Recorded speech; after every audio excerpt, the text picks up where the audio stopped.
Hello दोस्तों, आप सभी का दिल से स्वागत है हमारे चैनल पर। आज हम फिर से डूबते हैं बरसर्क की अंधेरी दुनिया में, जिसे महान कलाकार केंटारो मियुरा ने रचा है। अब इस चैप्टर की शुरुआत करते हैं। एक फ्लैशबैक में एक व्हाइट हेयर्ड आदमी गट्स को पुकारता है एक अबैंडन बैटलफील्ड पर, जहां बॉडीज बिखरी पड़ी होती हैं। वो एक यंगर गट्स, जिसके पास दोनों आईज और दोनों आर्म्स होते हैं, को कॉर्प्सेस के ढेर से उठने में मदद करता है। व्हाइट हेयर्ड आदमी अफसोस करता है कि सभी ह्यूमंस एक अनचेंजेबल फेट के अधीन है और सोचता है कि दुनिया में उसकी जगह क्या है। जब वो गट्स से मानता है कि वो पहला इंसान है जिससे उसने ये क्वेश्चंस पूछे हैं, तब उस आदमी के चेहरे के पीछे फेमटो की इमेज दिखाई देती है, जो उसकी आइडेंटिटी को कंफर्म करती है कि वो ग्रिफिथ है, वही आदमी जो आगे चलकर फेमंटो बनेगा। प्रेजेंट में गॉड हैंड काउंट को उसकी बेटी को ब्रांड करने के लिए उकसाते हैं, जबकि गट्स पक को कन्विंस करता है कि वो उसकी हैंड हील करे।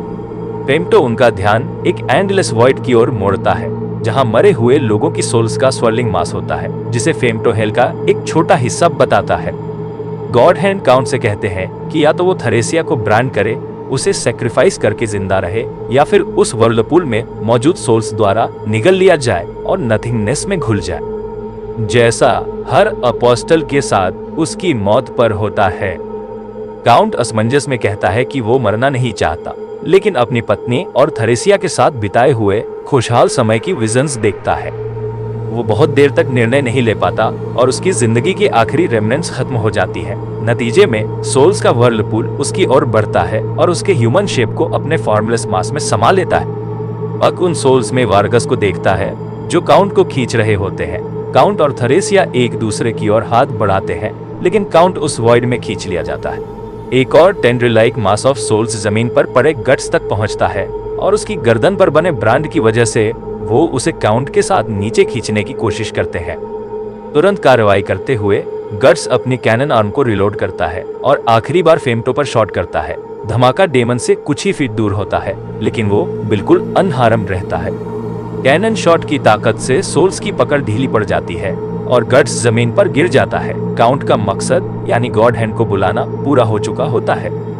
गट्स और फेमंटो एक आखिरी नजर एक दूसरे पर डालते हैं। फिर गट्स, पक और थरेसिया वापस टूटे हुए कैसल में पहुंच जाते हैं। पक की कोशिशें थरेसिया से बात करने की नाकाम रहती हैं और वो अपने कमरे में लौटने की इच्छा जताती है। थरेसिया कहती है कि वो जीने से बेहतर खुद को मारना चाहती है और गट्स इस विचार को बढ़ावा देता है। गट्स की बात सुनकर थरेसिया और पक दोनों चौंक जाते हैं। पक गट्स को थप्पड़ मारता है, लेकिन गट्स आगे बढ़ता है और थरेसिया से कहता है कि अगर उसकी जिंदगी इतनी भयानक है तो उसे पास पड़े सेरेटेड डैगर से अपनी कलाई काट लेनी चाहिए। जैसे ही वो ऐसा करने वाली होती है, उसके नीचे की फ्लोर गिर जाती है। गट्स अपनी स्वॉर्ड उसकी ओर फेंकता है ताकि वो पकड़ सके और थरेसिया उसे पकड़ लेती है, ये दिखाते हुए कि उसके अंदर जीने की एक अवचेतन इच्छा है। गट्स उसे सुरक्षित जमीन पर खींच लेता है। थरेसिया पूरी तरह संभलने से पहले गट्स अपने हाथ को देखता है और अपने किए पर सवाल करता है, मानो समझ नहीं पा रहा हो कि उसने अभी क्या किया। गुस्से में थरेसिया उठती है और गट्स को पिछले घटनाओं के लिए दोष देती है और कहती है कि वही उसे मारेगी। गट्स अपना क्लोक और बहरिट मलबे से उठाता है और उसे चुनौती देता है कि जब वो तैयार हो तब उसे मार। गट्स कैसल से लंगड़ाते हुए निकलता है। पक उसके पीछे आता है और देखता है कि गट्स की आंखों में आंसू हैं, जिन्हें वो तुरंत पोंछ देता है।